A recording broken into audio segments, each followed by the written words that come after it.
Oh, hi. Hello. How you doing? My name is Waldo, and I'm here to feel the politics with you. How's everybody doing tonight? I am doing great, thank you. I have a puppy dog. Look at him. He's too hairy, right? Like that's too much hair, right? We got too much. We got too much. We gotta.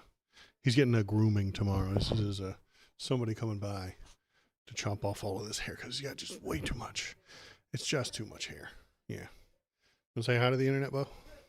Say hi to the internet. Say hello, internet. No, look. You have to look at the camera, not me. There. No, you don't get it. There it is. Pretty good shot there. Okay, you gotta go. Be riding shotgun with me tonight. Sometimes he just brought me a bone, and he keeps it under my feet. He brings me the snacks. Nom nom nom nom. And then I give it to him, and then he brings it back to me. I don't know. Or he hides it underneath me. He's trying to hide them under my pillow as I'm asleep in bed before. It didn't work too well. But anyway, hi. How's it going? What is today? Today is Wednesday. So also April Fool's Day. So yeah, if you've got some April Fool jokes, hit me with them. We're going to listen tonight to the biggest April Fool of them all, Mr. Donald Trump. He is addressing the nation. Very serious stuff about the war. Very serious war in Iran. Very serious place. We'll get to that here in just a minute. He went live an hour ago. I don't know how long he went on rambling, but we'll watch that. If it's too long, we'll put him at 125, 150 speed, and we'll get through it. I don't know how long it was. I haven't looked at it. I haven't read any of it. I haven't heard anything about it. So we will react to that. Very fun. We'll try and point out the lies. Do not turn it into a drinking game where you take a shot every time he tells a lie, because you will die. And then I will feel bad because you're dead. I need all the numbers I can get. I need live viewers, not dead ones. Also, it would just be sad. You should do it the other way. When he tells the truth, you take a shot. But then it's not very fun because you end up at the end of the night stone cold sober. So that's not fun either. We're going to have to come up with a better job. Maybe every time he says 2020, you take a shot. That'll get you 4, 5, 6 of them, right? Okay. We are going to do that. But before that, we'll do that first. But before that, the couple of little easy, fun things to talk about. And then we'll watch that video. And then we'll talk about the Supreme Court trying to get rid, well, not the Supreme Court, but some hateful, bigoted Republicans trying to get rid of the birthright citizenship that's always been around since the 14th Amendment got ratified, which is a good thing. They hate it because that means there are Browns in the country, and they don't like that at all. So they're trying to get rid of it because they're racists who are voted into power by racists. So we'll look at that. We'll see what they have to say, and I'll talk about a couple of the important parts, because I listened to the some of the argument today. Not all of it. It's most of it is legal jargon, but I found a couple of things that are interesting that I wanted to point out and talk about, and we'll talk about that afterward. So let's just hop in and get started. As always, if you're in YouTube chat, I will see it and read it. But you don't get the robot lady. You have to be in Twitch chat for the lovely robot lady. Robot. There she is. Because YouTube doesn't love you. I do, but YouTube doesn't. So only Twitch chat gets the robot lady talking. And let's get started. Where did I start today? Yeah. This one's pretty funny. It was very funny, and if you haven't seen it yet, it is incredibly silly. Where is my buttons? There's my buttons. Ba-bam! Kristi Noem reacts to report husband cross-dresses, wears fake breasts. Now, there are photos that you can go see of just gigantic, ridiculous-looking, off-kilter nipple jugs, right? And it's awful. And it's not fun or cute to look at, and I don't want to get banned, so I'm not going to put it up on the screen. But you can search this in Google, and you can find the pictures. Now, there's a lot to say here. One, it's very funny. Yes, of course it's very funny. Kristi Noem is a hateful bigot who hates trans people and hates gay people and hates adulterers, even though she does it all the time. And it's very funny. because of all the terrible things that she would say about somebody else who had this happen to them. She has, as always, is devastated. The family was blindsided by this, and they asked for privacy and prayers at this time. Christy, no, I will not give you privacy, and I will not give you any prayers. Okay? You don't deserve either one because you're a hateful bigot. So I laugh and have a good time, and I point at your misfortune and giggle. Now, the first thing you think about, the normal view, is the people on the right would just hate him for doing this thing and getting caught. They all do it. They all do something similar to that. Everybody on the right is some sort of closeted pervert, but they hide it, and you really don't want people to know. That's the thing about conservative people, is they have repressed sex drives and urges that they tamp down and they smash down and they put down way down deep, and they put a bunch of food and alcohol on top of that to keep it down. Some of them secretly live out their fantasies. This is why you get right-wing people who are just gay, like what's his name, Lindsey Graham. Lindsey Graham, gay as hell, always has been.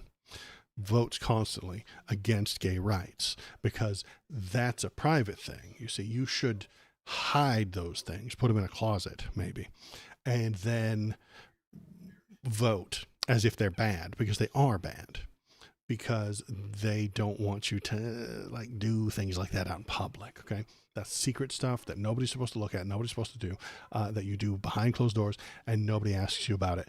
And if you get caught, you get ostracized. You get kicked out of the of all your communities. You get kicked out of the church, like all these things. Obviously, that's the life they live, and then they virtue signal by telling you that these things are bad. Kristi Noem, anti-trans.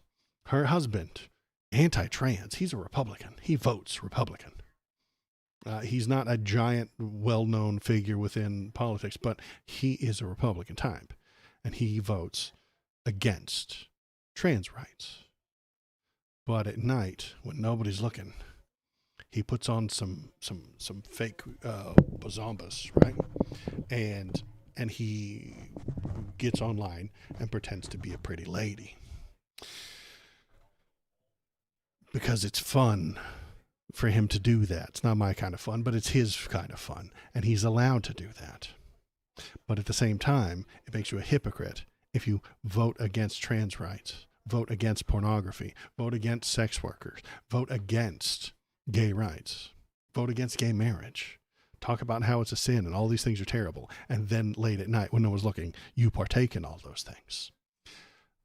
It is the conservative, no, I'm not going to say loophole. It is their, their curse, right? Is they want to do all the fun stuff. They want to have all the freedom. They want to go out and get wrecked, and they want to go out and mess around, but they're not allowed to. So they virtue signal about how good they are. To a religious person, this is a little bit like a scoreboard, right? Right. Okay. Imagine St. Peter is determining whether or not you're going to get into Christian heaven. With the clouds, the golden gate, the harps and the angels, all that shit. He's standing there, and what he's got is a basketball scoreboard. Okay, every time Kristi Noem's husband goes onto one of these websites and pretends that he's a pretty lady, and I guess I should do like that with the points.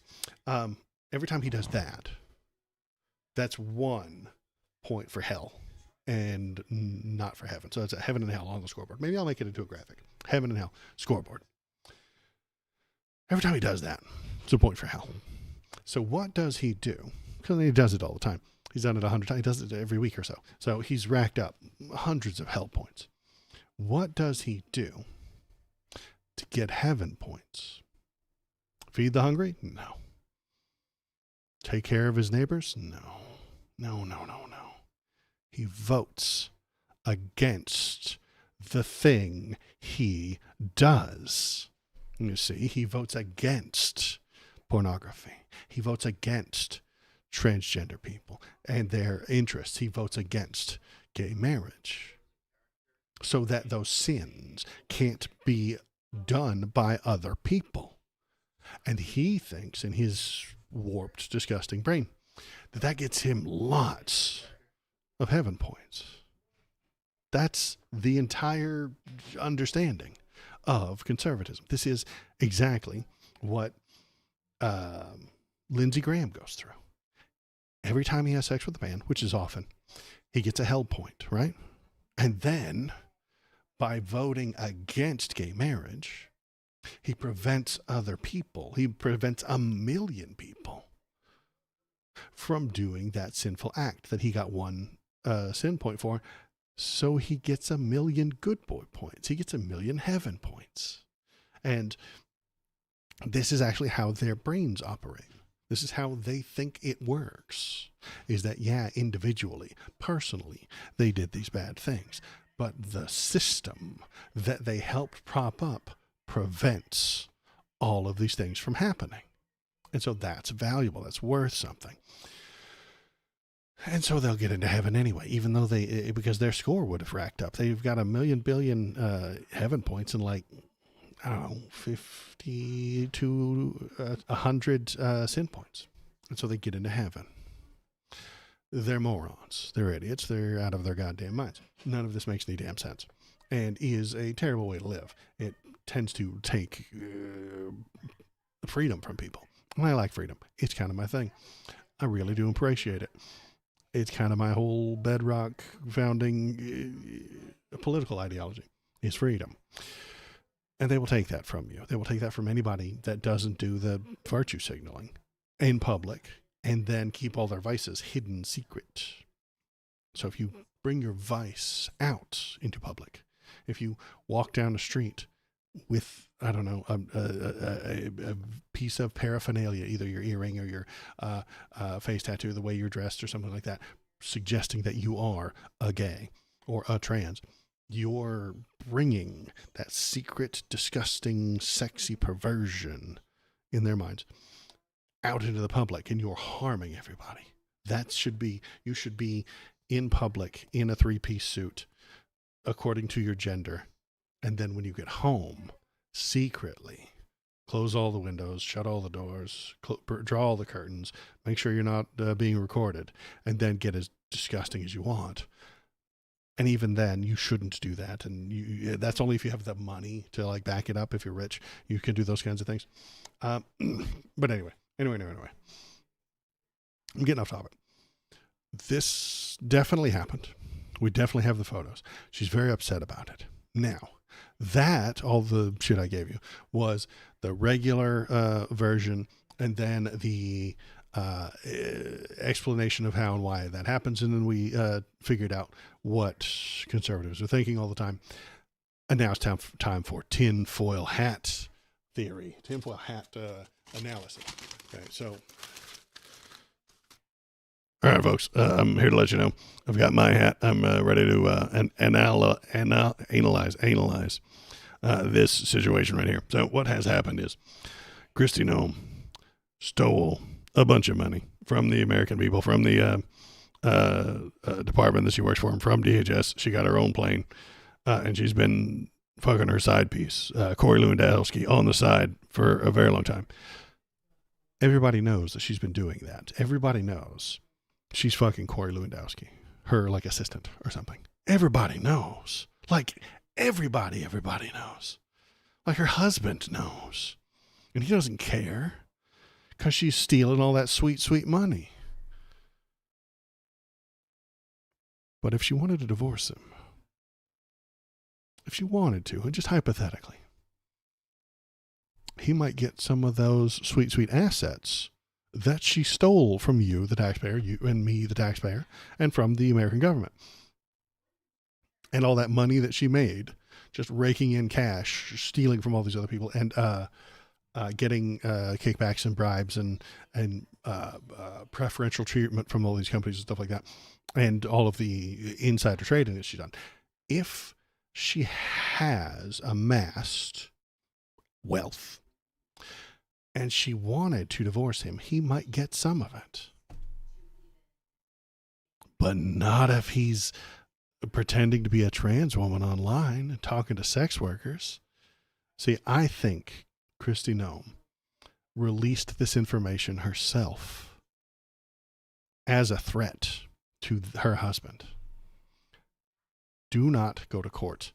She's telling him, do not go to court.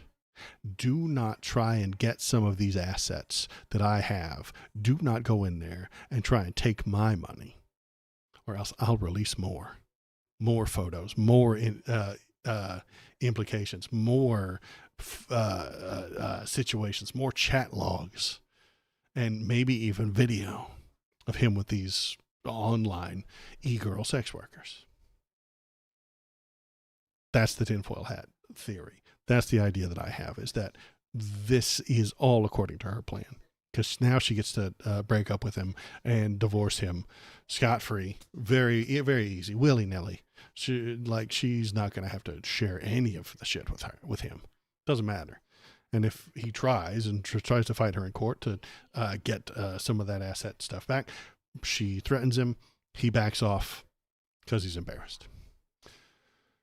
So that was the tinfoil hat idea I had as I was looking at it. I was like, well, she did this herself because she wants to be away from him, because she's fucking Corey Lewandowski, obviously. What else is in the news today?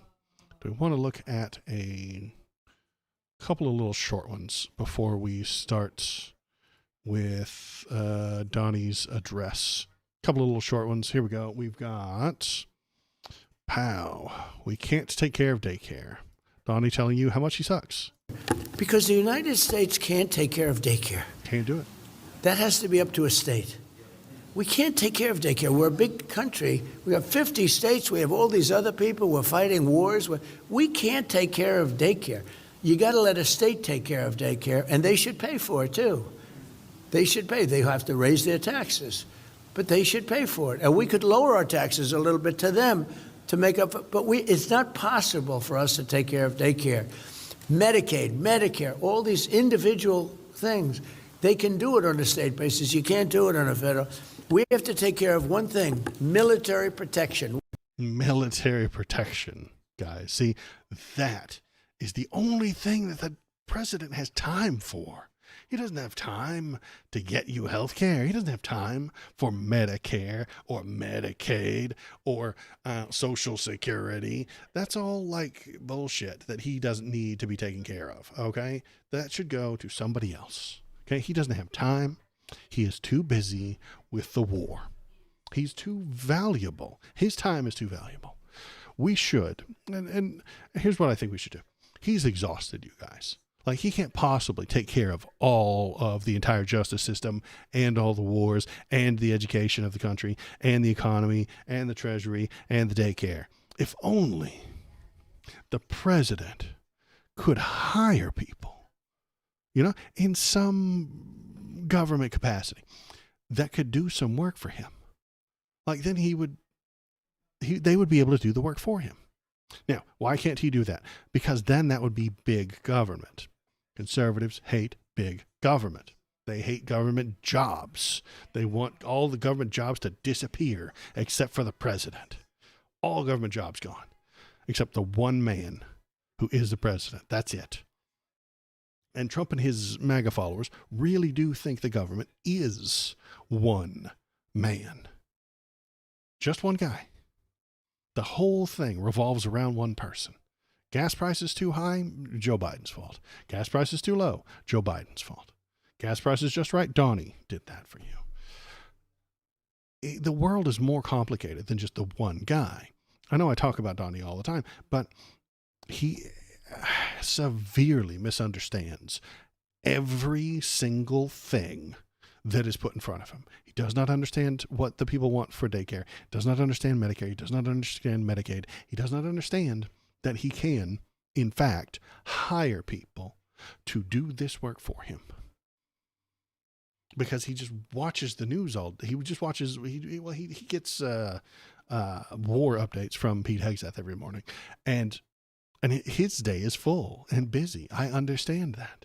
Like, hire somebody else. Make perhaps a department of education. Pick somebody you trust and then have them go do it. You don't have to be involved in literally every single word and every single piece of legislation in existence, Donnie. You don't have to be. He doesn't know that because he thinks that the American president is a king. He thinks that Joe Biden was the king for 4 years and he just got everything he wanted and he did whatever the fuck he wanted and nobody ever argued with him and nobody ever stopped him. And when gas prices went up, it's because Joe Biden sat in the Oval Office with the gas price knob and turned it up because he hates you. That's what Donnie's poisoned brain thinks. Every single thing that goes wrong is specifically the president's fault because there's only one person in the government. It's insane. Doesn't make any sense. His brain is poisoned and full of dementia and full of holes, honestly.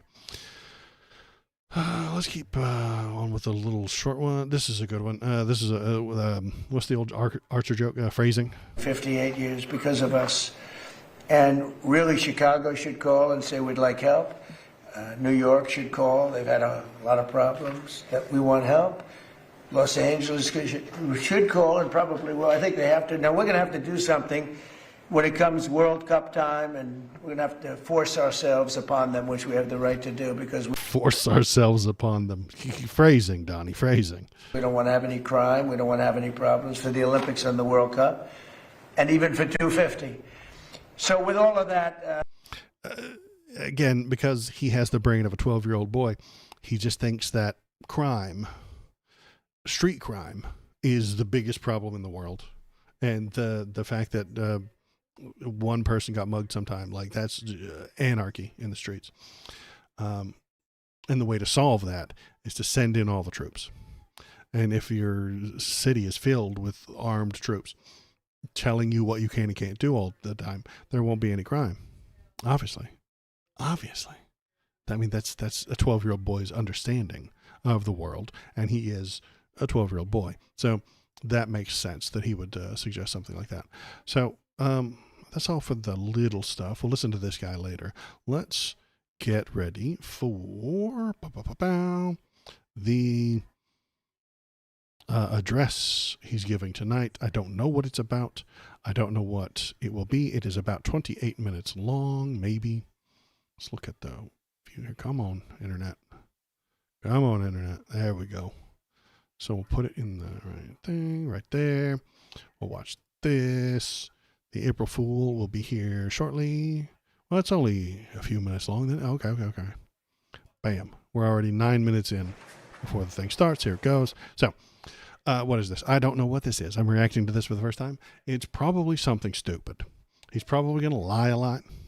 He's probably going to complain about winning in 2020, but actually losing it. Then he's going to complain about voting because he signed that bill like yesterday about getting rid of all the mail-in votes, which is completely illegal, and everybody's suing him already. It doesn't take long. Like the minute he signed it, everybody put in their lawsuits, and he will lose. And he's going to complain about the SAVE Act, and then maybe he'll talk about Iran, about how we defeated them, and they have a nuke, and they've always had nukes, and we destroyed them, and they have no more nukes. We need to keep bombing them to keep them from getting nukes. Every time they get to like a certain height on the tech tree, we're going to hit them with another bomb to knock them down the tech tree.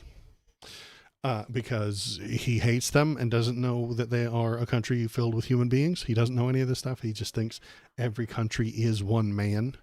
China is one guy. America is one guy.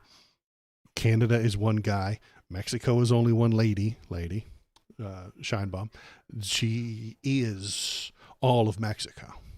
So if free acting people in Mexico cross the border, it's her that did it, So China is only one person, Xi Jinping. So if one of the billion people that live there do something that Donnie doesn't like, Xi Jinping did it. You see? So he has kind of a broken brain, and the way he looks at things is wrong. So let's listen to him talk a bunch of lies. Let's hit it. Come on. Normal walk.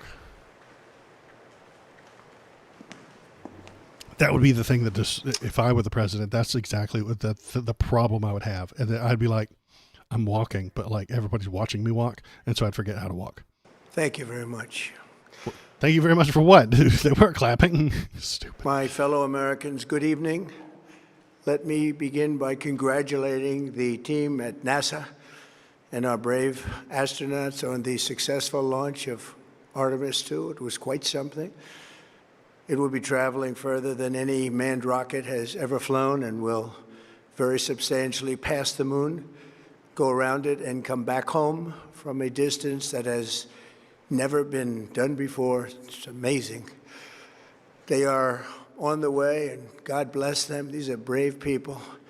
We want to God bless those 4 unbelievable astronauts. As we speak this evening, it's been just 1 month since the United States military began Operation Epic Fury, Epstein Fury, targeting the world's #1 state sponsor of terror, Iran. In these past 4 weeks, our armed forces have delivered swift, decisive, overwhelming victories on the battlefield, victories like few people have ever seen before. Tonight, Iran's Navy is gone. Their Air Force is in ruins. Their leaders, most of them. They just launched a bomb. Where was the thing? I had a link for it.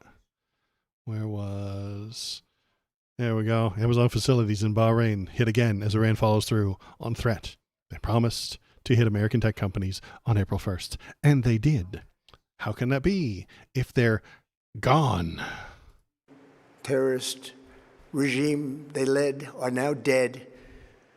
Their command and control of the Islamic Revolutionary Guard Corps is being decimated as we speak.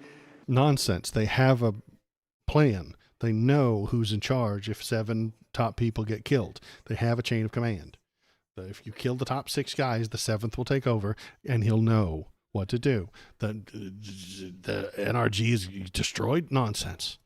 Their ability to launch missiles and drones is dramatically curtailed, and their weapons, factories, and rocket launchers are being blown to pieces. Very few of them left. Never in the history of warfare has an enemy suffered such clear and devastating large-scale losses in a matter of weeks. Our enemies are losing in America, as it has been for 5 years under my presidency, is winning, and now winning bigger than ever before. Before discussing this current situation, I also want to thank our troops for the masterful job they did in taking the country of Venezuela in a matter of minutes. That hit was quick, lethal, violent, and respected by everyone all over the world. They're a much smaller country. They have to borrow their troops from like Russia and Cuba and shit. Much smaller, much tinier, much less rich and powerful, and they don't have giant missiles the way Iran does. Much different situation. After rebuilding our military during my first term, we have by far the strongest military anywhere in the world. It's not what the analysts are saying. They're talking about how we don't have enough munitions, we don't have enough this, we don't have enough actual like boats to go out, we don't have enough to take care of, we don't have enough to escort the entire people up and down the Strait of Hormuz. We don't have enough. It would take a massive hundreds of that. It would take everything we have to own that land in between Iran and the Strait of Hormuz. It's possible, but it would take hundreds of thousands of troops being there. And now we're working along with Venezuela and are, in a true sense, joint venture partners. We're getting along incredibly well. Because if they don't, you murder them. That's slavery, boss. It is. Do what I tell you. Work for my profit, or I will kill you. In the production and sale of massive amounts of oil and gas. That we keep the money for. Exactly. We keep the money. They do the work. They lose their oil. They lose their natural resource. We get the profit. And if they don't like it, we will murder them. The second largest reserves on Earth after the United States of America. We're now totally independent of the Middle East, and yet we are there to help. We don't have to be there. We don't need their oil. We don't need anything they have, but we're there to help our allies. No.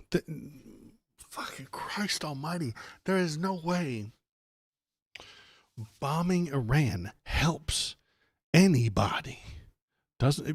If we don't need their oil, why is it so fucking expensive right now? Why is it $150? Why are we talking about $200 barrels of oil? He's so full of shit. Tonight, I want to provide an update on the tremendous progress our warriors have made in Iran and discuss why Operation Epic Fury is necessary for the safety of America and the security of the free world. From the very first day I announced my campaign for president in 2015, I have vowed that I would never allow Iran to have a nuclear weapon. They didn't have a nuclear weapon. The peace treaty we made with them in 2015 prevented them from having a nuclear weapon. But you threw that away. You tore that up. This fanatical regime has been chanting death to America, death to Israel for 47 years. Their and then they stopped when we had a peace treaty with them. Proxies were behind the murder of 241 Americans in the Marine barracks bombing in Beirut, the slaughter of hundreds of our service members with roadside bombs. They were involved in the attack on the USS Cole, and they carried out the countless other heinous acts, including the just horrible, bloody atrocities of October 7th in Israel, something that most people have never seen anything like it. This murderous regime also recently killed 45,000 of their own people who were protesting in Iran. 45,000 dead. For these terrorists to have nuclear weapons would be an intolerable threat. They're closer now than they were under Obama. You made that happen, Donnie. You made that happen. The most violent and thuggish regime on earth would be free to carry out their campaigns of terror, coercion, conquest, and mass murder from behind a nuclear shield. I will never let that happen, and neither should any of our past presidents. None of them did. No, they've never had a nuclear weapon. This situation has been going on. He's talking like they used to have one until he got rid of it. It's fucking insane. For 47 years and should have been handled long before I arrived in office. I did many things during my 2 terms in office to stop the quest for nuclear weapons by Iran first. One turn and one. And perhaps most importantly, I killed General Qasem Soleimani. You assassinated him after destroying the peace treaty we had with them. That makes them fucking angry. And then they start building weapons to kill us. You goddamn moron. In my first term, he was an evil genius, brilliant person.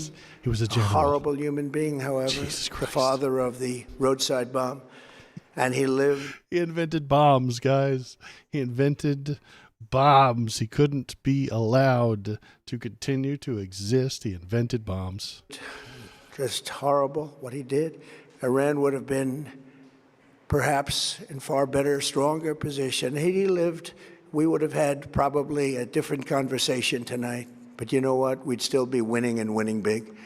And then, very importantly, I terminated Barack Hussein Obama's Iran nuclear deal. The peace treaty we had with them, the peace deal that prevented them from getting nukes. The peace treaty that we had with them wasn't a treaty, it was a peace deal. That they gave up their nuclear stuff to us. They had nuclear material. They gave it to us. As part of that agreement, that made less nuclear material in their country. And then we got to go in there with inspectors to make sure they weren't making it on the sly. He got rid of that because he hates President Blackenstein. He really fucking does. If it has Obama's name on it, he must shit on it. If Obama told him not to eat yellow snow, Donnie would just grab a big old handful of piss snow and say, "You can't tell me what to do. I'm nom nom nom nom nom nom," and eat piss snow. He would. If Obama told him not to stick a fork in an electrical outlet. Donnie would be like, freedom, I could do what I want. And he would stick a fork in the electrical outlet. Christ almighty, this guy's a fucking moron. Disaster. Obama gave them $1.7 billion. It was their money. Fucking lying bastard. It was their money. They put it in a bank. From them. They opened a bank account. They put the money in there. And then America, because we didn't like them, said to the bank, do not let them have that money. We're putting a freeze on it. We're putting a hold on what they can take out of their accounts. And if you don't like it, bank, you don't get to do business with America anymore. And America has far more power and far more people involved in that bank. And so they said, fine, we'll just hold on to it. They wanted that money back. That was part of the negotiation. 1, you give us the nuclear material you have. 2, we will let you have the money that is yours. He didn't give them money. But this is a giant super lie that Republicans keep fucking saying, and it doesn't matter that it's a giant fucking lie. The news media is too tired to explain lies to the American people. They don't do it anymore. It's not profitable. Look at my views. Okay, let's keep going. In cash, green cash. Took it out of banks from their Virginia, D.C., and Maryland, all the cash they had. It was their money. He flew it by airplanes in an attempt to buy their respect and loyalty, but it didn't work. It was their money. They laughed at our president and went on with their mission to have a nuclear bomb. His Iran deal would have led to a colossal arsenal of massive nuclear weapons for Nonsense. Iran. They would have Horseshit. had them years ago, and they would have used them. Would have been a different world. Horseshit. There would have been no Middle East and no Israel right now, in my opinion, the opinion of a lot of great experts. Had I not terminated that terrible deal, and I was so honored to do it. I was so proud. It was a peace deal, and he got rid of it because he doesn't want peace. He wants to hurt them. He wants to kill them. Proud to do it. It was so bad right from the beginning. Essentially, I did what no other president was willing to do. They made mistakes, and I am correcting them. My first preference was always the path of diplomacy, yet the regime that was a peace deal. It was diplomacy, you fucking lying sack of shit. It drives me nuts. First is diplomacy. Diplomacy happened with a peace deal. Continued their relentless quest for nuclear weapons and rejected every attempt at an agreement. For this reason, in June... No shit, you canceled the last one. Motherfucker, you canceled the last agreement they had. They had an agreement with us, and then you destroyed it, and then you said, hey guys, let's make an agreement. They can't trust you. They can't listen to what you have to say. You're blatantly a liar. And if you don't like the agreement, you'll just change it and bomb them and tell them to make a new agreement. You cannot trust Donald Trump. You cannot trust the deals that you make with him. June, I ordered a strike on Iran's key nuclear facilities, an Operation Midnight Hammer. Nobody's ever seen anything like it. Those beautiful B-2 bombers performed magnificently. We totally obliterated those nuclear sites. The regime. So they don't have nukes anymore. That was 6 months ago. You destroyed them. They're gone, completely wiped off the map. Why are we doing this now? The regime then sought to rebuild their nuclear program at a totally different location, making no shit, huh? Clear they had no intention of abandoning their pursuit of nuclear weapons. I could have told you that fucking before Midnight Hammer. When he was campaigning and saying he was going to bomb Iran like he did during his first thing, I said, you'll bomb them, they'll just go rebuild somewhere else, because the only thing that will stop America from randomly fucking bombing them is if they have a nuke. You could make a peace deal with them and stop fucking bombing them. Christ almighty, they want to stop being bombed and want to be a real important, valuable country within the world, and we want them to stop paying for terrorists. Make them a normal part of the world. Work with them, make a peace deal with them like we did in 2015, and it will stop. But he doesn't want it to stop. He doesn't want it to stop. He does not want those terrorists to stop. He needs them to be out there to scare you into voting for him. He needs the military-industrial complex to get bigger and bigger and bigger and bigger so that he can make money from it. The American economy needs more Boeings, more planes from Boeing, more bombs from Raytheon, more AI from Palantir to kill all these terrorists. And they need the terrorists, or else what are we going to do with all that stuff? Our economy's going to collapse. He does not want peace. He has never been interested in it. The Obama deal was a peace deal. He threw it away because he hates peace. He wants to hurt the people he doesn't like. That is conservatism. That is what they do. That is why they exist, to hurt the people they don't like.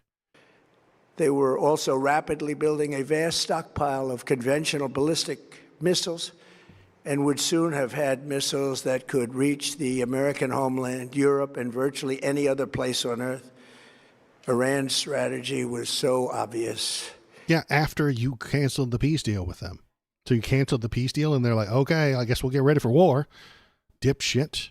They wanted to produce as many missiles as possible, and they did, with the longest range possible, and they had some weapons that nobody believed they had. We just learned that out. We took them out. We took them all out so that no one would really dare stop them. I mean, not all of them. And their race for a nuclear bomb, a nuclear weapon, and seen before. They were right at the doorstep. For years, everyone has said that Iran cannot have nuclear weapons. But in the end, those are just words if you're not willing to take action when the time comes. As I stated in my announcement, all of your actions have been detrimental to whatever to this apparent goal that you have. You bombed them, and it didn't work. You tore up the peace agreement, and they started building bombs. You started bombing them, and they started building more weapons. You started bombing those, and they started building more weapons.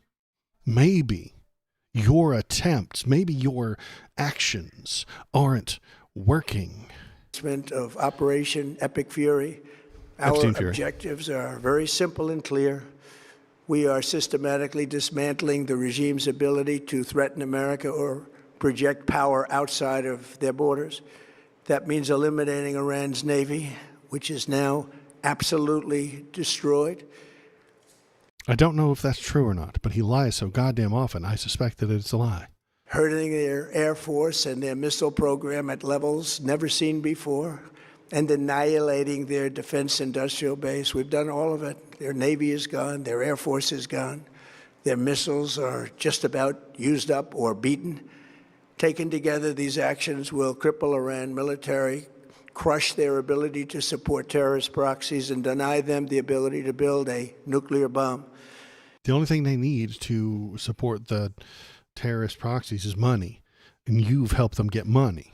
You have allowed them to, you've stopped the sanctions on their oil. And so they're selling more oil for more money than they were last year. So they're going to use that money to rebuild all the things you're describing, because you're about to back the fuck out of this entire thing because you don't want a forever war.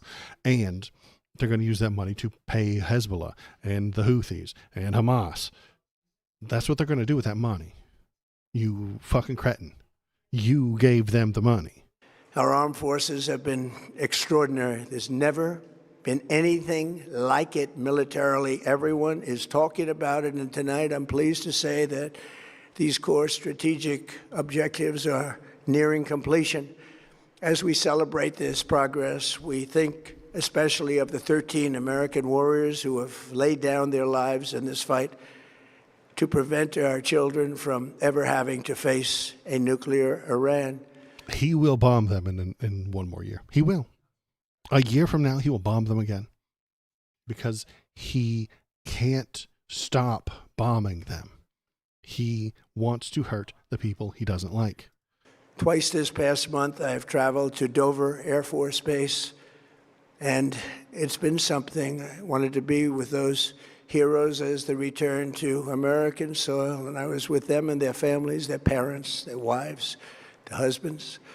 We salute them, and now we must honor them by completing the mission for which they gave their lives. And every single one of the people, their loved ones said, please, sir, please finish the job. Finish the job you finished 6 months ago with Midnight Hammer? Every one of them.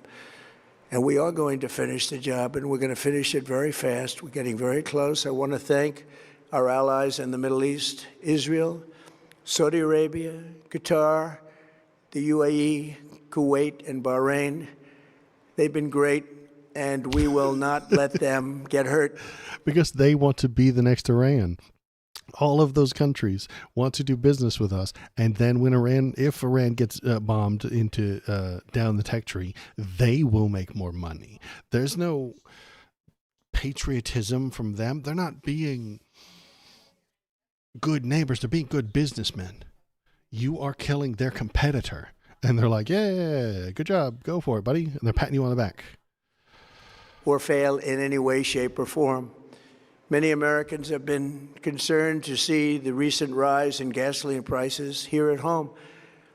This short-term increase has been entirely the result of the Iranian regime launching deranged terror attacks against commercial oil tankers in neighboring countries that have nothing to do with the conflict. At the beginning of the speech, he said, "We don't need their oil." Which is it? You sound like a fucking liar. One of those has to be a lie. This is yet more proof that Iran can never be trusted with nuclear weapons. They will use them, and they will use them quickly. It would lead to decades of extortion, economic pain, and instability worse than... That's what we got now. That's what we have now. They're about to start charging people to get through that strait. And if you're their ally, they'll charge you less. Japan is going to become friends with Iran and stop being friends with America so that they can get cheaper oil. They're extorting people. You're extorting people. Extortion is your entire modus operandi, Donnie. That's what you're doing in Venezuela. You killed the people in charge. You demanded and stole their oil. You sold it. You kept the money, not even in the American Treasury, but in some fucking Qatari account so that you can steal it when you're done being president. And then if the new president doesn't do what you say, you're going to murder them. That is extortion, you see. But when Donnie does extortion, it's okay because he's American. Americans are allowed to extort the rest of the world. Americans are allowed to murder everybody else's leaders and steal all their resources because it's not extortion when we do it. This guy makes me fucking sick. We can ever imagine. The United States has never been better prepared economically to confront this threat. You all know that. If we weren't for the AI bubble, we would be in a recession right now. We do not have the economy to be running this war right now. We are about to crash so fucking hard. We built the strongest economy in history. We're going through it right now, the strongest in history. In 1 year, we've taken a dead and crippled country. That doesn't mean anything. He says it, but it's more of that Republican nonsense speech. Dead country was dead. Whole thing. It was all dead. Dead. Everybody knew it. Everybody was laughing at us. Those aren't... Dead country isn't exactly a definition within the economics textbook. You know, it's just a stupid bullshit way he has of describing it that makes stupid people think that he's smart.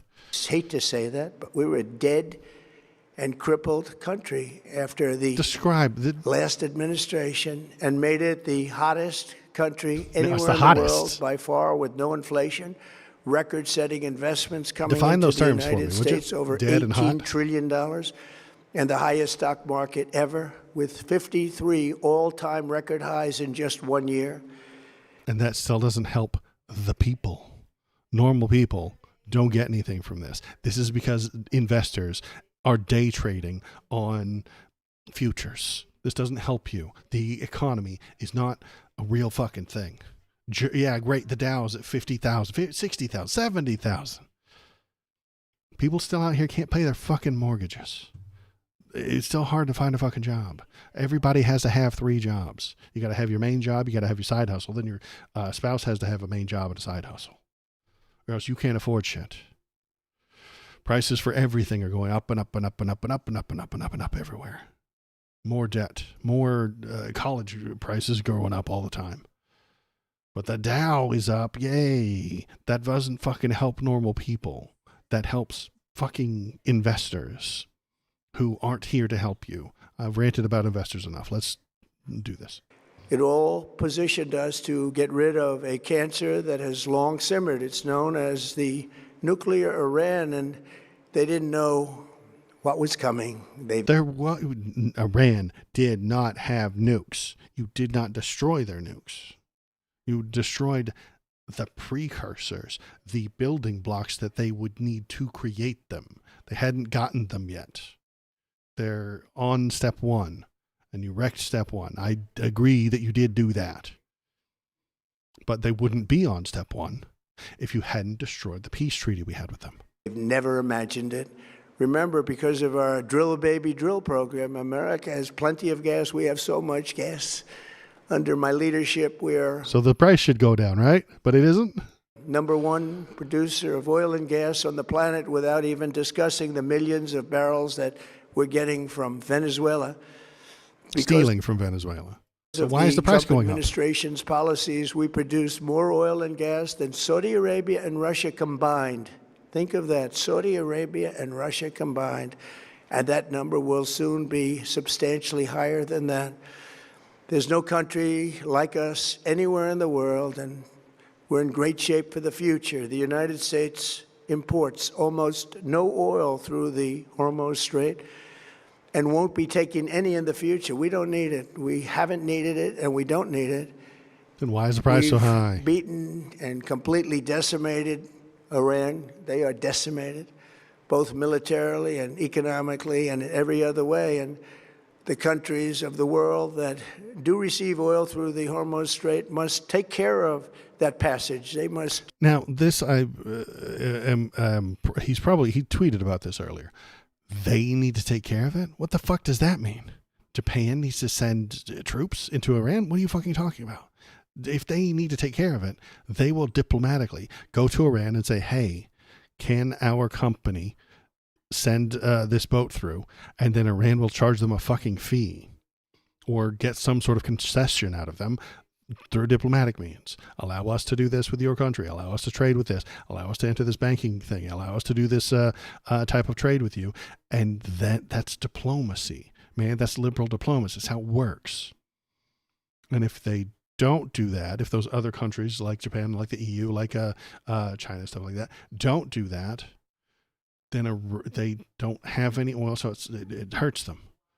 Donnie, you're leading us to be isolated from everything else in the world. And that, I think, is what he wants. He wants us to be North Korea. He really, really does. He wants a wall on the north. He wants a wall on the south. He wants an ocean on each side with a fucking navy that won't let anybody in. And we just hide, put up a shell with little spikies, with nuclear spikes, so that nobody can come in and nobody goes out. Everything in America, and America's the number one and the only country in the world. Can't even go to Canada. Who the fuck would want to? Can't go to Mexico, and they can't come here. Can't trade with Japan. Can't trade with China. Fuck no. He wants us to be North Korea. Isolated from everyone, sanctioned by everybody who used to be our friends, because they will stop trading with us. Japan and the EU will stop trading with us if we keep up this fucking nonsense. Just us and Israel, I suppose. I forgot about Israel. Cherish it. They must grab it and cherish it. They can do it easily. We will be helpful, but they should take the lead in protecting the oil that they so desperately depend on. They will, by being friendly with Iran and adversarial towards America. You fucking moron. Those countries that can't get fuel, many of which refuse to get involved in the decapitation of Iran, we had to do it ourselves. Because it's a stupid fucking idea. It's so fucking dumb. He said, hey, let's go stick a fork in that electrical socket. And they were like, no. He's like, well, you're not our friend anymore, are you? I have a suggestion. Number one, buy oil from the United States of America. We have plenty. We have so much. And number two, build up some delayed courage. Should have done it before. Should have done it with us, as we asked. go to the strait and just take it. We didn't need them. We don't want their help. We don't need their help. But they should have done it. And he's so fucking insane. Like, he's Schrodinger's fucking politician. He is on all sides of all positions, all times. You can't pin him down because he doesn't stand still. He is everywhere. He is surrounded every position. He is surrounded every political thing with being for it and against it and neutral to it and thinking it's a lie and telling you how true it is. It's insane. Protect it. Use it for yourselves. Iran has been essentially decimated. The hard part is done, so it should be easy. And in any event, when this conflict is over, the strait will open up naturally. It'll just open up naturally. Just naturally, it'll just be open up. He does not know what he's saying. He has no goddamn idea what anything is. He is too stupid for this job. He does not know what the strait is. He does not know what the companies are. He doesn't know why the boats are there. He doesn't know why Iran owns it and can control it. He doesn't have any fucking idea. It'll just open up naturally. Christ almighty, you're dumb. Want to be able to sell oil because that's all they have to try and rebuild. It will resume the flowing, and the gas prices will rapidly come back down. Stock prices will rapidly go back up. They haven't come down very much, frankly. They came down a little bit, but they've had some very good days over the last couple of days. Because you're juicing the fucking market, you dumb son of a bitch. The investors are stupid, timid little fucking monsters. Investors are the bloated tick on America. The parasites that are on America's underside are stock investors, people who invest in companies. They are the poison. They are, no, not the poison. They are the, money is the poison. They are the parasite devouring all of your work and value and good things within the country. They are feeding off of America to make it weaker, to make themselves stronger. They're literally parasites. And they are playing casino games. They want the numbers to come down. They buy, and then Donnie gives them the signal, and he puts out a fucking tweet, and it drives the numbers up because it's all the stock market. Is not based on reality. No, the fuck it's not. No, it is based on rich people's feelings. If they feel happy, the numbers go up. If they feel sad and worried and scared, the numbers go down. So they feel scared when they see reality, and then the investors buy, and then Donnie gives them a happy tweet that says everything is great and everything is wonderful, and he gives them a bunch of lies, and that makes them feel good, so the numbers go up. And then they sell, making a profit. They want up and down every day, and they want to know when it's going to happen, and they will know when it's going to happen because it's attached to Donnie's tweets. So the market manipulation is what he does for them to make more money, and his friends to make more money, and him to make more money. So market manipulation, constant, nonstop, that market manipulation is feeding the parasites. We've done actually much better than I thought, but we had to take that little journey to Iran to get rid of this horrible threat. With our historic tax cuts, where people are just now talking about receiving larger refunds than they ever thought possible. They are getting so much more money than they thought. That's from the great, big, beautiful bill. Our economy is strong and improving by the day, and it will soon be roaring back like never before. It will top the levels that it was a month ago.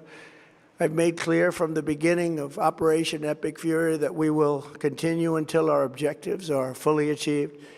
Thanks to the progress we've made, I can say tonight that we are on track to complete all of America's military objectives shortly, very shortly. We're going to hit them extremely hard over the next 2 to 3 weeks. Yeah, we're going to bring them back to the Stone Ages where they belong. See, that's what I was saying about the tech tree.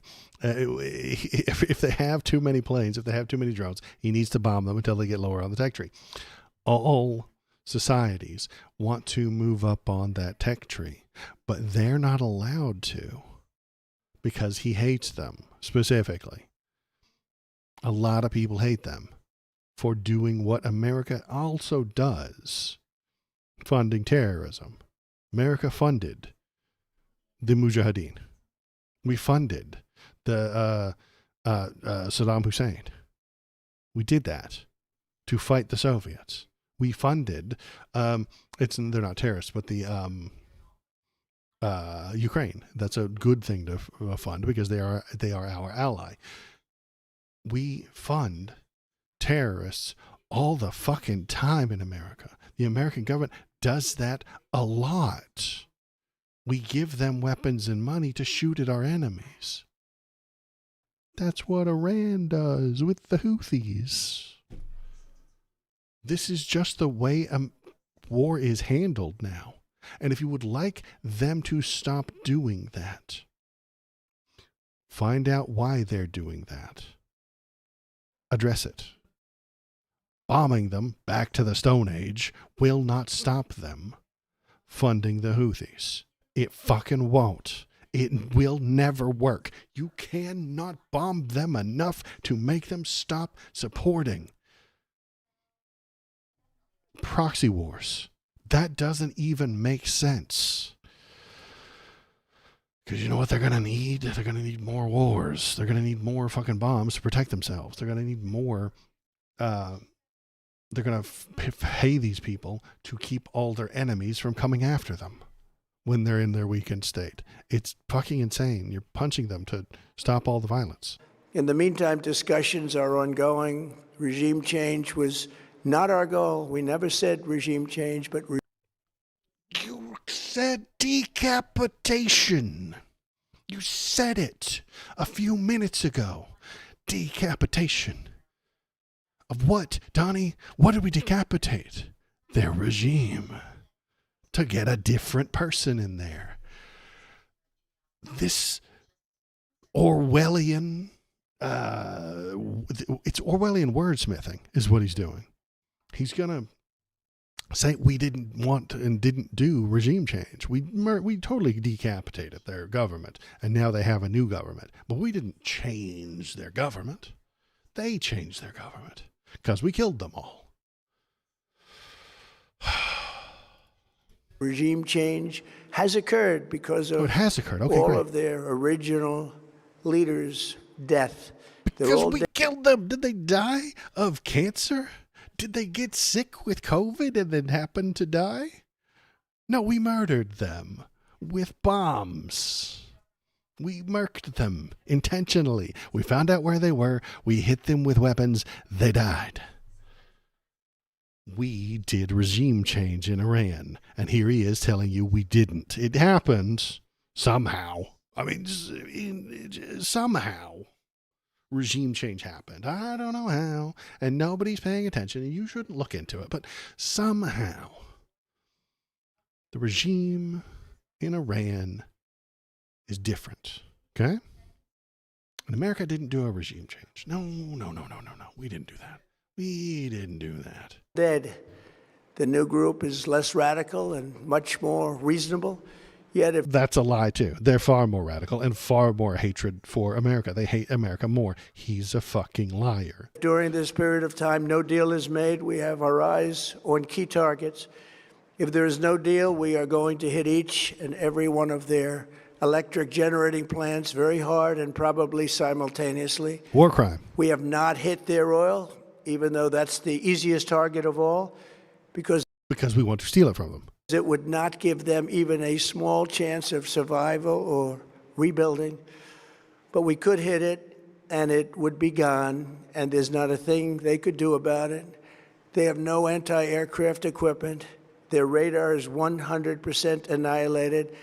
We are unstoppable as a military force.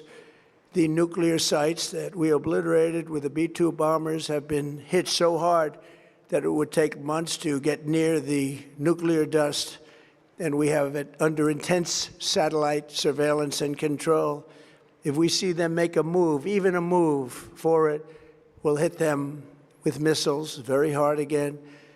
This is not the description of a war that's going to be over in 2 or 3 weeks. It's just fucking not. We're going to be done in 2 or 3 weeks.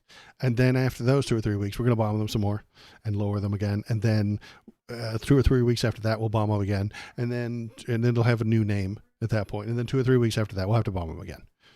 I mean, no, it's not a forever war. It is going to go on for the rest of our lives. But that's not forever, you stupid fucking liberals. You stupid liberals. Forever would mean a billion years. This war is only going to go on for the next 40 or 50 or 60 years. Okay, it's not a forever war. You guys are exaggerating. We have all the cards, they have none. It's very important that we keep this conflict in perspective. American involvement in World War I lasted 1 year, 7 months, and 5 days. World War II lasted for 3 years, 8 months, and 25 days. The Korean War lasted for 3 years, 1 month, and 2 days. The Vietnam War lasted for 19 years, 5 We lost the Vietnam War, by the way.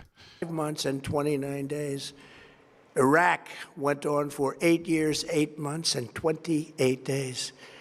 We are in this military operation, so powerful, so brilliant, against one of the most powerful countries for 32 days. And the country has been eviscerated. And it's not over yet, boss. You just told us you're going to bomb them some more. Hey, all these other wars lasted several years, and I'm totally telling you that this one's going to last years, but it's going to be over in 3 weeks. Does he fucking hear himself? And essentially is really no longer a threat. Oh, They were no the longer bully a of the threat. Middle Then East, why but are we they're the bombing bully no longer. This is a true investment in your children and your grandchildren's future. The whole world is watching, and I mean, if they they work for can't Raytheon. believe the power, strength, and brilliance. They just can't believe what they're seeing. They leave it to your imagination, but they can't believe what they're seeing, the brilliance of the United States military. Tonight, every American can look forward to a day when we are finally free from the wickedness of Iranian aggression and the specter of nuclear blackmail. They weren't being aggressive. They were in a peace deal with us until you broke it. You broke the peace, and then you assassinated their general, and then you bombed their country again and again and again. Because of the actions we have taken, we are on the cusp of ending Iran's sinister threat to America and the world. And I'll tell you, the world is watching. And when we do, when it's all over, the United States will be safer, stronger, more prosperous, and greater than it has ever been before. No. May God bless the men and women of the United States Armed Forces, and may God bless the United States of America. Thank you very much, and good night. We're going to be so much weaker than before because we will be alone. Hey, Crocodilis, how you doing? We're going to be alone. We're going to become North Korea. We are. He is going to drive us to be the next North Korea. That is exactly what's going to happen. And this is, again, me speculating and pontificating on the future. But here's what I see happening. Decent countries aren't going to follow us into this war. Here's one decent country not following us into war. There we go, England. It is increasingly clear that as the world continues down this volatile path, our long-term national interest requires closer partnership with our allies in Europe and with the European Union. Now we have made progress on this front, on agriculture, electricity, emissions trading, and more. But as the Chancellor has rightly pointed out, Brexit did deep damage to our economy, and the opportunities to strengthen our security and cut the cost of living are simply too big to ignore. So, in the coming weeks, we will announce a new summit with our EU partners. Not America. They are going to break ties with us. They're going to stop being our allies. They're going to cut from us as much as they can, because we are not a serious country anymore. We are run by morons. We are run by clowns, literal clown that you just watched, the April Fool, king of clowns, Donnie himself, lie, contradict himself, and just spew nonsense. Our allies, our friends in the other parts of the world are going to abandon us. They will not put up with this. Here is the French guy, French Prime Minister, saying something similar. We have decided not to authorize the overflight of U.S. military cargo aircraft bound for Israel. I want to be very clear with President Donald Trump. France is not a subsidiary logistics base. He doesn't want to help us in our stupid fucking war. This is just about Israel. So is there anything else about the war here specifically? Here is good old Pete Hegseth saying, in my remarks, we would much prefer to get a deal. If Iran was willing to relinquish material they have and ambitions they have, open this, great. That's the goal. We don't want to have to do more militarily than we have to. We had that, Pete. I know that was very hard to hear, but Editor Waldo will fix it. We would much prefer to get a deal. We had a deal in 2015, Pete. Donnie ripped it up. If Iran was willing to relinquish material, they did that in 2015, Pete. Donnie ripped it up. They have the and to lower their ambitions. They did that in the 2015 deal, Pete. You're going to need a fucking time machine to get what you want. Open the strait. It was open until we bombed them, and then they closed it. If we hadn't bombed them, it wouldn't have closed. These fucking cretins don't recognize that people react to their actions. Donnie bombs them, and he just thought that everybody would give up and be like, oh no, I guess we lost, and you just get to win and do whatever you want. They don't know what they're doing. They're too stupid. They don't know what the Obama deal was. He hides from it. He has a big old blind spot for it. Like, he doesn't know. He's got a big old blind spot because he doesn't know that that's exactly what we already had. He's too stupid. He's too dumb. He doesn't know what that is. He just knows President Blackenstein did it, so it must be bad. Evil, rotten, must be destroyed. Do we have other stuff?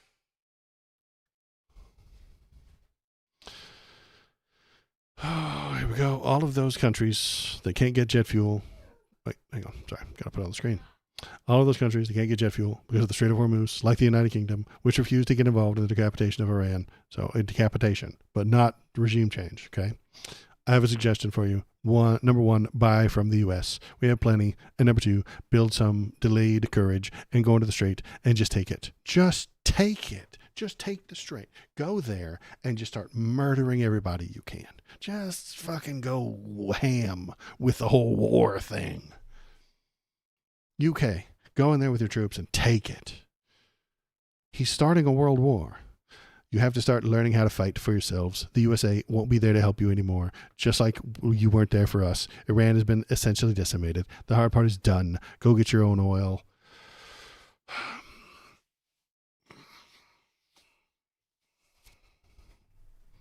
He's a moron.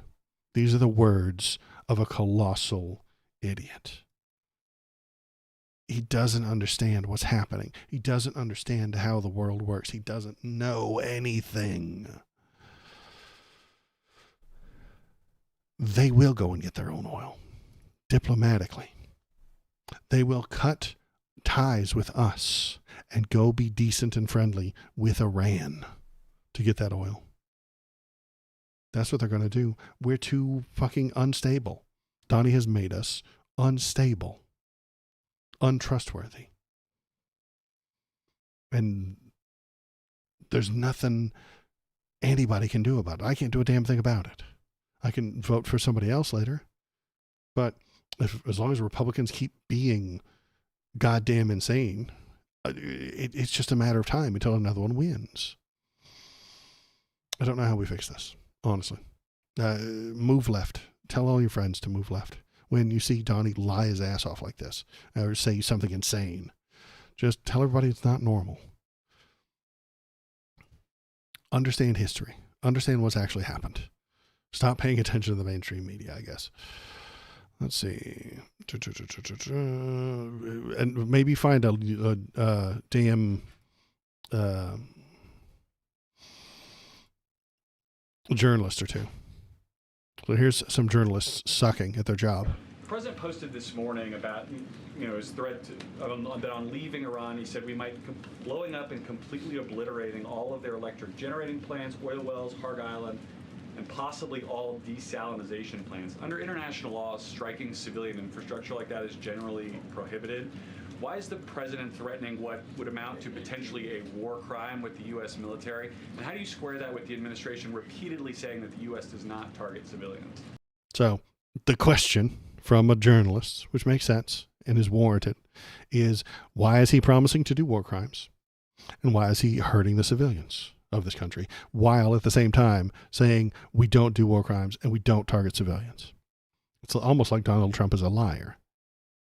Look, the president has made it quite clear to the Iranian regime at this moment in time, as evidenced by the statement that you just read, that their best move is to make a deal, or else the United States Armed Forces has capabilities beyond their wildest imagination, and the president is not. So you make a deal, an extortion deal, just like Venezuela did. Make an extortion deal, or we will kill your civilians. That's the deal. Right out of her own damn mouth. Right out of the president's mouth. Give us what we want, or we will kill your civilians. We will kill your children. We will bomb your schools. We will destroy your electrical infrastructure. We will kill your government. We will kill all of your babies if you don't give us the oil we want. It's fucking unbelievable. And he's saying it right there in front of everybody. And the press secretary is doubling down and saying, yeah, we're going to do some war crimes if we don't get what we want. But we told them, don't listen. You stupid liberals. Threatening to murder somebody isn't murder. That's what she's saying. She's like, threatening all the war crimes isn't a war crime, you see. It's the implication. It's all about that implication with conservatives, isn't it? All about that implication. The implication is that we are going to murder all your civilians. And we are going to destroy all your electric plants. And you are going to get bombed back to the Stone Age because the president said so. So if you want to avoid that, all you got to do, give us all your valuables. Give us all your money. Open your wallet. Throw it all out at us. And then maybe we won't do any war crimes. We're robbing the world. Donald only does crime. He is a thief. He has always been a thief. Donald Trump is a thief. Always has been. Always will be. What he calls deals is just forcing people with the power he has to give him money. That's it. That's the whole thing. That's what we did in Venezuela. We said, hey, give us your oil. And they said, fuck you, no. So we killed them. Lots of them. Not millions, but a few. And then we stole their president. And then they got a new president. And then we said, give us your oil after we stole a bunch of it. We did steal. We physically did, literally. Thief, steal, take, remove their oil and sold it for our benefit. And then while they were reeling, busy putting together their next leader, we threatened that leader and said, give us your oil or we will kill you next. And if they had said no, we would do the decapitation again. We will just keep decapitating people until we find somebody who doesn't want to be decapitated. And they become our ally and they give us all the money that we wanted. It's fucking extortion, and the president loves it. It's his entire fucking jam, man. It's like the thing he does. Now, this is about to go badly. Her answer. So let's get back on topic. Reporter says, "Why are we threatening to do war crimes?" She says, "Well, we wouldn't do the war crimes if they would just give us all their money." And then he says, Not afraid to use them. That's not what I said, Garrett. And you're saying the word potential for a reason, because I'm sure some experts are telling you that in your ear. he's saying the word potential so you don't sue him. I'm not scared about that. You're doing war crimes, threatening to do war crimes. Shouldn't be respected. That's not a sign of strength. Threatening to do war crimes wouldn't be necessary if we actually were winning this war. Think about that for a minute. If we were so utterly devastating them the way Donnie told us we were, if we were absolutely winning this war, why would we need to threaten them with continued war crimes? Why would we need to do that? I don't think this Trump guy can be trusted. I think he's a liar. And I think this lady's a liar. To try to ask me that question. Of course, this administration and the United States Armed Forces will always act within the confines of the law. But with No, they don't. No, they won't, man. It's an illegal war already. We've bombed civilian infrastructure. We're doing war crimes every day. respect to achieving the full objectives of Operation Epic Fury, President Trump is going to move forward unabated, and he expects the Iranian regime to make a deal with the administration. Now, Which of those objectives? Haley, go ahead. She's like, we're going to do some war crimes. And Donnie has promised to do some war crimes. And we're going to keep doing war crimes. Next question, please. Would destroying the Haley, go desalinization ahead. plant most help? Haley, Which go of ahead. those objectives would destroying the Haley, go desalinization ahead. plant most help? Destroying the desalinization plant, directly civilian infrastructure. He's describing a war crime that we promised to do. And she says, Haley, go ahead. Now, Haley, listen, look at Haley. I don't know you, but your question ought to be, why are we doing war crimes? Haley, please, for the love of God, ask her why we're doing war crimes. It's not what Haley does, because we don't have good journalists. We have people who use the word potentially, and they beat around the bush. Even this guy who is asking a difficult question used the word potential and what could be seen as war crimes, because if he doesn't, he gets kicked out and he loses his job. Haley should, if she had any balls, ask the same question again. Why are we destroying the desalinization plants? Why are we promising to do war crimes? Haley, go ahead. Thanks, Caroline. I want to follow up on Iran. She didn't, though. But I didn't put the next bit in there. But the important part is, the thing that I'm trying to get out, the point I'm trying to get to is, the press also sucks. They have changed over the past 50 years. They used to report news to the people so that we would be informed. They don't do that anymore. They sell sodas. They sell soda ads. They sell Taco Bell ads. They sell mostly drug ads, honestly, if you watch the news today. They sell medicine ads, and you've seen them for minoxidil and for propofol and for Resveratrol, and GLP-1s are all over their ads now. And you just need to, they need the money from those advertisers. Ask your doctor about Flipple Flopple. Ask your doctor about this drug. That's their job now, to give you something to watch that'll keep you there for the ads.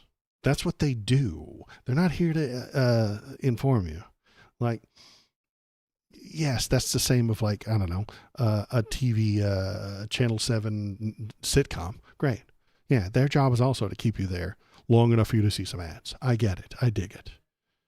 That's not the news. The news is supposed to inform you. The news is supposed to tell you what the hell's going on. It's supposed to make you a smarter person. But they don't care anymore.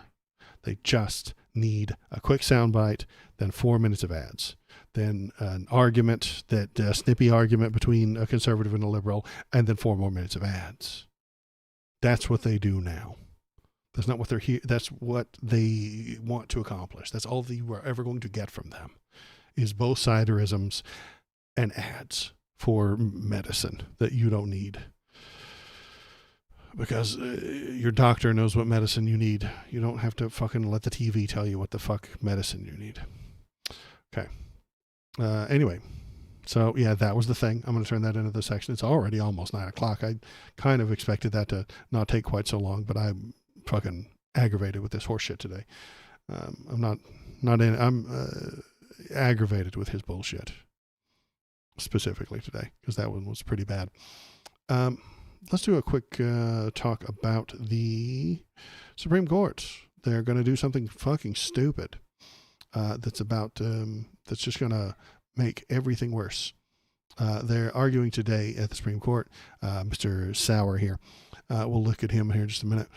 But the Supreme Court is hearing arguments about getting rid of the 14th Amendment. Now, this is a fucking stupid idea. It will make stateless babies. It will confuse everything. And the already dysfunctional government we have won't be able to chart out all the complicated nuances if it changes. Will it apply retroactively? Unlikely. That would be a fucking nightmare of litigation. Two of Donald Trump's children were born to women who were not citizens. Does that make Barron and Eric non-citizens? Probably not. They have money. And I think that's what the situation is going to be. If they got what they wanted. If the Republicans actually got what they wanted, the 14th gets broken, and then the Senate would write up this complicated 900-page. Well, no, it wouldn't be 900 pages. The Dems would bring 9,000 pages to chart out every single snowflake situation. What if you're not married, but you give birth? A woman gives birth and she's from Lebanon and she's in America, and the husband is from Canada, and they just happen to be in New Hampshire when they give birth. Where does that baby live? Now, that's complicated, because what if it's a man from Lebanon, a woman from Canada, and they're in Vermont?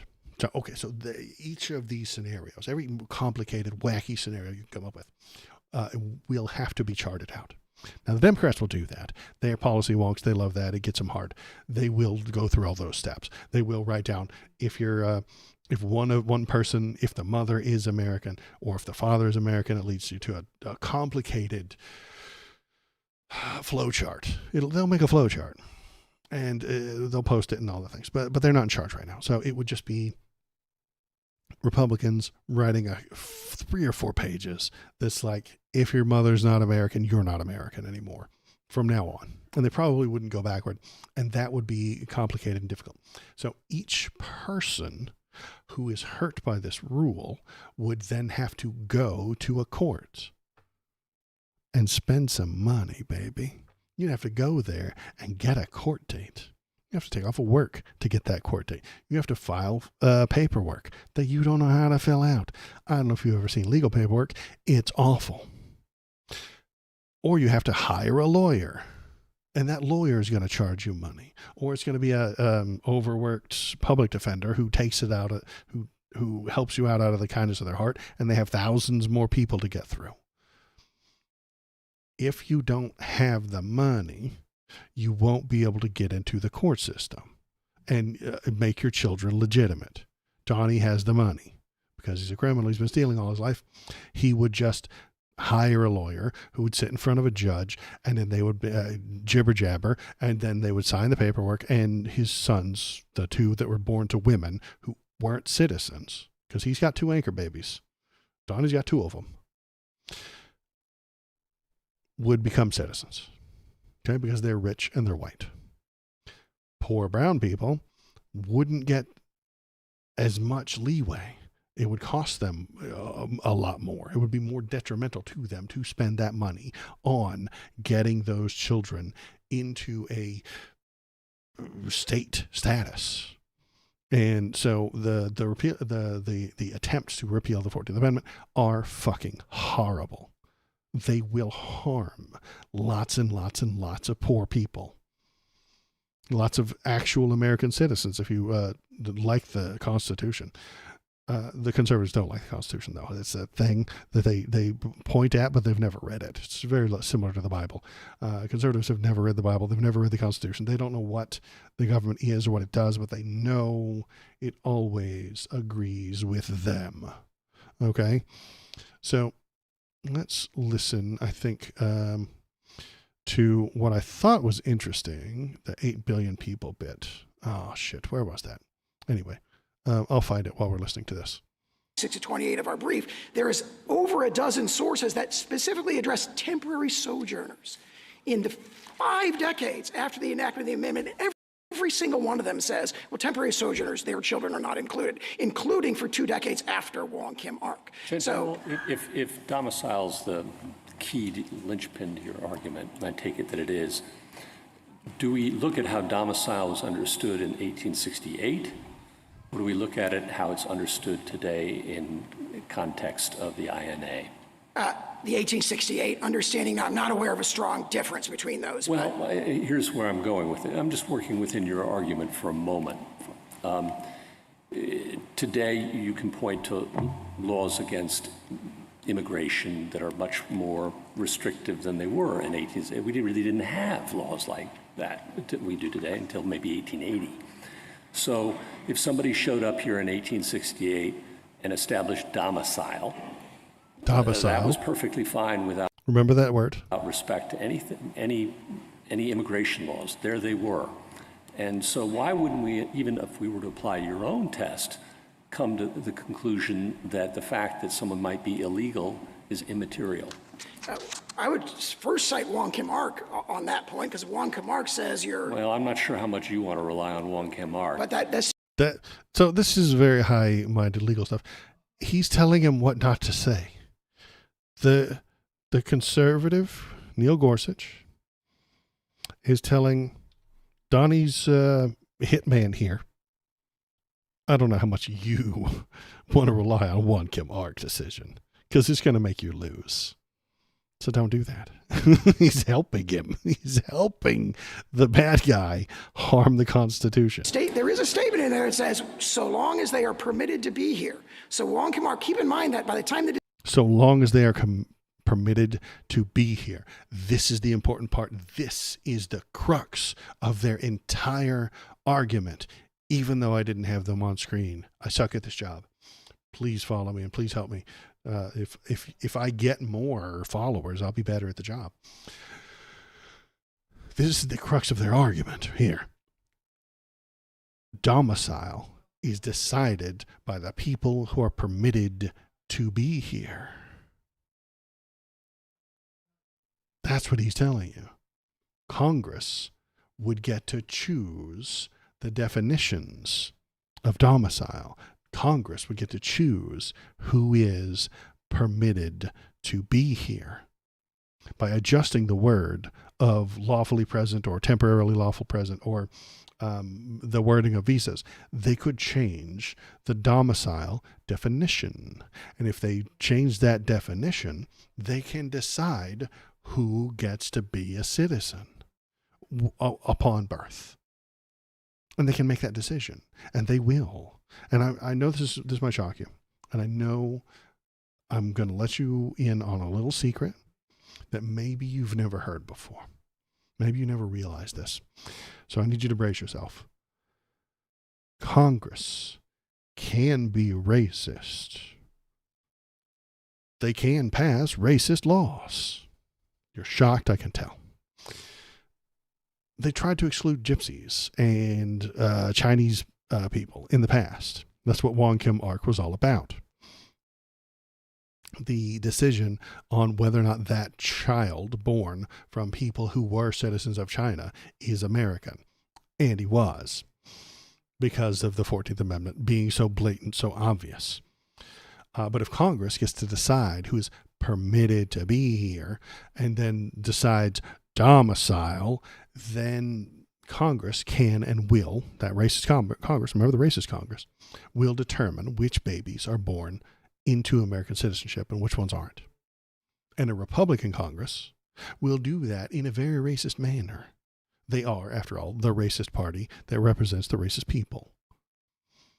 The 14th Amendment is clear, and I think it was written clearly, blatantly, as to prevent a racist Congress from making a list of ethnicities that are or aren't legal in America.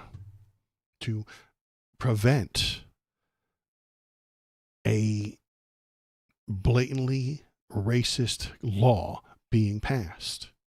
It's so simple and so perfectly worded that Congress can't wiggle their way around to make a list of countries that will allow birthright citizenship to apply to, and a list that we won't. I think the authors of the amendment knew that. And then I think at minute 24, he starts talking about, I think we're going to skip ahead to 2440, the other important parts. At 24, here we go. 24. You can watch all this stuff on YouTube. There's the address up there. But yeah, he was speaking to the Supreme Court today. So I think this is the other important part. This is the other interesting bit. That if we listen to what Amy Covid Barrett says here, that's her name, Amy Covid Barrett. This is a typo on the screen for the Associated Press. They should have spelled her middle name properly. It's Amy Covid Barrett. Anyway, what has she got to say? Be done to assist people like that. The question is, if they give birth to someone in the United States, that person naturally a citizen, that would turn, based on the original public meaning of the clause, on the lawfulness of their presence. Are they domiciled? General, can I ask you a question? To follow up on what Justice Gorsuch was exploring with you with respect to domicile, did I understand you to say that domicile is going to be eventually or is controlled by Congress? Who is domiciled? It's an intelligent question. That's what Waldo was thinking. Ketanji Brown Jackson says, where's this domicile definition going to come from? Is it Congress? I'm struggling to figure out who is domiciled in your argument. The domiciliaries are people who are lawfully present and have an intent to remain permanently. So lawfully present and intent to remain indefinitely. Now, intent is something that you can't measure. Lawfulness, however, you can. What this ghoul, this horrible nightmare human being wants to do is give Congress the ability to write a law that will say, if you are here illegally and you have a baby, that baby is not a citizen. That is what he wants. That is what they want, because they hate those people. They hate the foreigners. They hate people who aren't straight white Christian man. They hate that shit. And so they do not want them to have the blessing, the gift. John Sauer, earlier in this thing, I've lost track of where it was, but when I was listening to it today, he said that American citizenship was a priceless and profound gift. And he wants to be in control of who gets that gift. Do not let disgusting brown Muslims have it. He does not want disgusting brown foreigners from somewhere else to get that gift, because he hates them. Let's listen to him spit some more racism in this little clip. This is the one I was looking for. Where did you go? Clip. Did I paste it yet? I didn't paste it yet. Let's go to paste and hit that button. There it is. All right. Let's listen to him spit some more racism. Mess. Their interpretation has made a mess of the provision. Well, it certainly wasn't a problem in the 19th century. No, but of course, we're in a new world now, as Justice Alito pointed out, where 8 billion people are one plane ride away from having a child who's a U.S. citizen. Well, it's a new world. It's the same Constitution. We're in a new world where 8 billion people are on one plane ride away from having a child who is a U.S. citizen. Good. Why is that terrifying to you? That is terrifying to him. He is scared shitless of that sentence. And I think it makes us better. It makes us stronger. It makes us the number one country in the fucking world is what it does. USA. It makes us amazing. It gives us power and authority that no other country has. That is a well thought out, properly designed, functional society we got here. And the conservatives want to break it. They want to ruin it. They want to make it less functional for everyone that isn't them. Why are conservatives hell-bent on ruining things? This is just more evidence that they are the bad guys. It's simplistic and it sounds fucking childish when I say it out loud, but it keeps being true. Conservatives, Republicans, and MAGA are bad people. They hurt others to elevate themselves. They think that is the only way to live. The only way to exist is to hurt someone else to elevate yourself. And these stupid libs don't understand that the Mexicans from south of the border are hurting Americans to benefit the Mexicans from south of the border. That is the core of conservatism. Hierarchy, echelons, food chains. In their minds, they build a pyramid structure and they assign all races, genders, religions, ethnicities, sexualities, and nations into the pyramid structure somewhere. They put it in there. They slot them in there. They then expect everyone to know their place within that structure and keep that place. In their hierarchical minds, people trying to move up on that pyramid to make their lives better are doing harm to the structure and must be doing harm to the people above them. To move up, you must kill or be killed or drag someone else down in their broken, poisoned pyramid scheme of a universe. Harm to the people on the next step above you is the only possible way to move up. So conservatives will gladly, gleefully hold other people down because they're just defending themselves. In their tiny minds, there is only so much room on the current platform. For every person coming up on theirs, there's less room for them. There's only so much room in America, and every other foreigner who comes here and becomes an American, that's less for me. That's less for my family, according to their poisoned fucking brains. So the foreigners aren't allowed to get on the conservatives' level by having American children. That is a blessing that they do not want anyone from non-America to have. That will lower the amount of room and resources their white kids get. That'll be someone else in a classroom that isn't their child, that isn't getting what they need. If someone else tries to become equal to the conservative sees that as a threat. Because they are baby-brained, they're ape-brained, they're fucking out to kill everyone who isn't like them. They're tribal. And America is a tribe that they do not want any more people joining. You see this when they talk about women who are their boss. Conservatives hate working for women. A conservative man does not want to work for a woman. He hates it when his boss is a woman. So they assume that she slept her way to the top. It's not true. They assume that black female generals can't possibly be any good at their jobs. There's no way they're good at their jobs. The only way a black woman could become a general in the army is if she slept her way to the top and played the race card.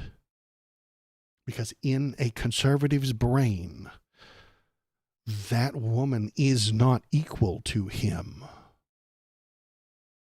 In this man's mind, John Sauer, racist, sack of shit, no black woman has ever been as intelligent as him. None of them could possibly be. They can't be. Because then the pyramid wouldn't make any sense. Maybe there's like a standout here and there.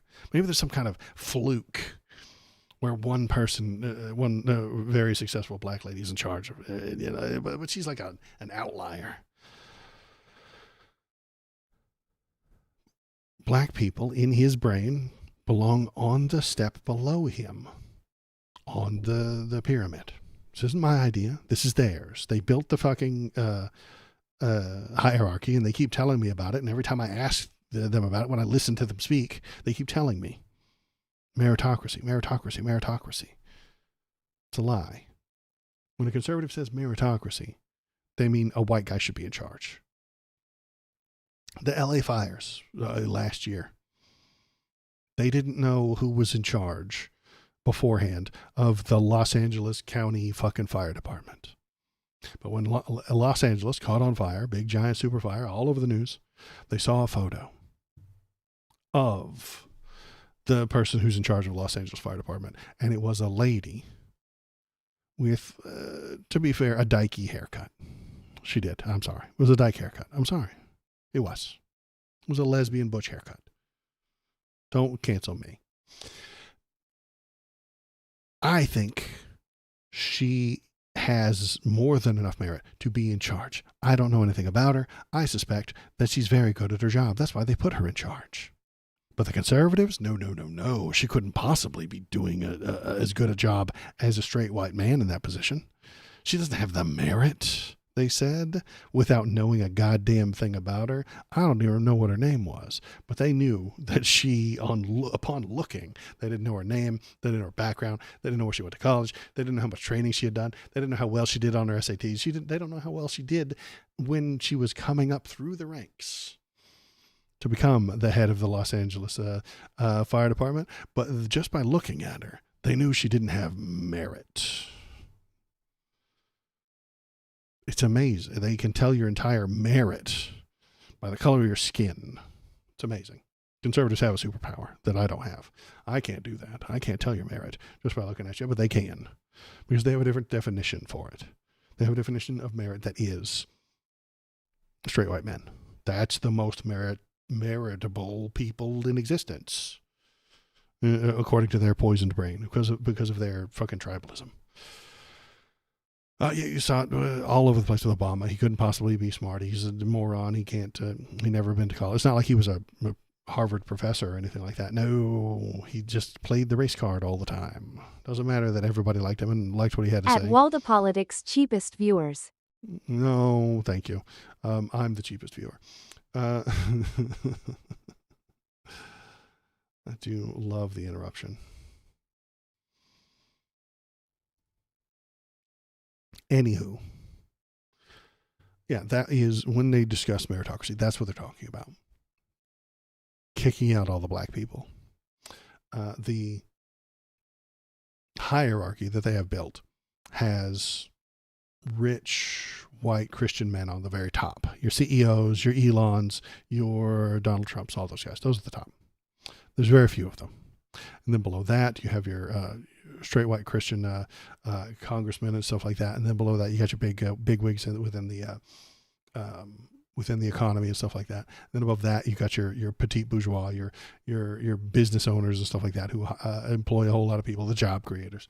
And then you have your straight white people below that, and then below them is all the gay, all the queer, all the brown, all the black, all the immigrants, all the thing, and they're below in their minds. And because that is how they see the world, any of those people who want to make their lives better, who want to become a judge, who want to become president, can't possibly have the merits. They can't, because we've been holding them down for such a long time. The conservative white man has been beating down all of the people for as long as they can. And then when one sneaks past them and gets a very powerful degree and becomes president, they're like, how the fuck did he sneak by me? I know he hasn't got the merits. He had to have snuck by. He had to play the race card.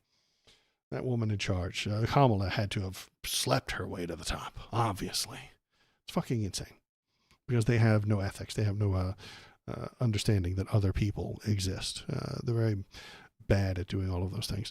Did I have anything else to rant about tonight? I don't think I do. I think that is everything that I had to rant about tonight. So yeah, I think that's it. I'm looking at my tabs. Yeah, I got all my tabs out of the way. What was the other part? Yeah. We got the two big parts. So, yeah. 14th Amendment, probably going to go, they're probably actually going to turn Trump down. The Supreme Court is probably going to shoot him down because it is so obvious and so blatant and so easily written that you can't argue with it. But that doesn't stop Donnie from lying. Donald Trump blatantly false outburst after storming out of the Supreme Court hearing. So he was there in person to intimidate them. He went to the Supreme Court to sit in the crowd and mean mug at them. Boom.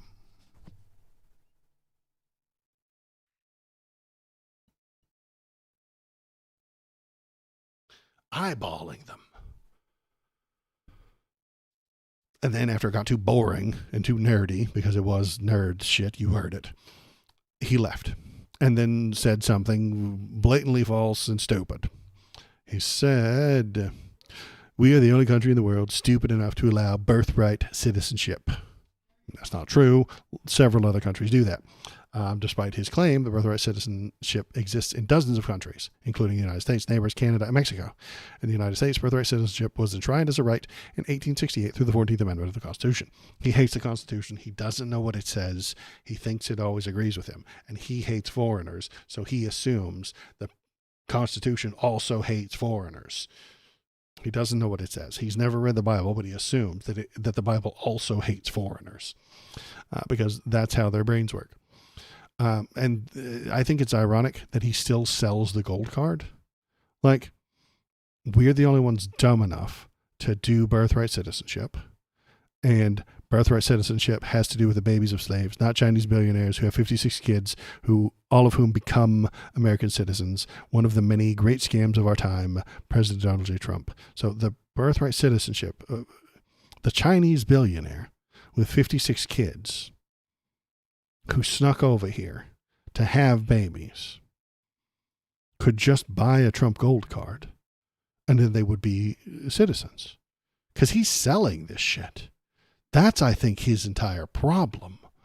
Donnie has a severe problem with the 14th Amendment. And the problem is that it doesn't make him any money, you see. If he were selling the gold cards, he would be making money. He needs the 14th Amendment to be destroyed so that he can sell more gold cards. You fools, you idiots, you stupid liberals. Giving people rights? No. Sell people rights. There you go. There's conservatism for you, baby. Sell people their rights. Yeah, that's where the money is.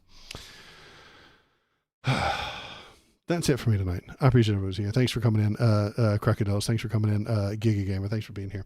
I know it's Wednesdays are always pretty slow, and it is April Fool's Day, and everybody's probably out getting April Fooled. So thanks for being here. If you're, I'm a tiny little streamer, but I appreciate everybody who comes by. So press the like button, press the subscribe button, press all the thumbs ups, press something you want, and then go to the comment section and spread some hatred for something, anything, doesn't matter what. The YouTube algorithm is powered by hatred, and it is broken again. Like, it breaks every 3 weeks. What happens is it does a good job for Waldo, and then the engineers at YouTube, because I got 900 views or something like that on my last video, and then they're like, whoa, shit, we can't have Waldo getting 900 views, and so they tone it back, and so then my next video gets 7, not 700, 7 total 7 views. Last week was 900. My live streams were getting hundreds each. Let me look at that number real quick. They were getting hundreds each, which was great and made me feel good and makes me want to do more YouTube. And then let me look at my numbers. The live streams were getting 600, 100. Then they were like, oh, Waldo's getting too big. Knocking back down to 12, 14 views, 5 views. Anytime I start to get momentum going, when people start showing up, and then all of a sudden I get 5 fucking subscribers out of nowhere, I'm like, ooh, yeah, I must finally be catching on. They break the algorithm to make me more miserable. I suspect that YouTube and all of their engineers are watching this right now, trying their asses off to bury me. I'm not shadow banned. They just have it out for me. Personally, specifically, they have it out for me. So that is something that I have to deal with. I'll work on it. So going over there, prove them wrong. Okay, they hate me. They hate you. So tell a friend to come watch the Waldo stream. It will make them unhappy. The people you hate will get upset. Isn't that great? Anywho, that's it for me tonight. That's all I've got. I will be back on Saturday unless the Gestapo kicks in my door and drags me off to the gulag.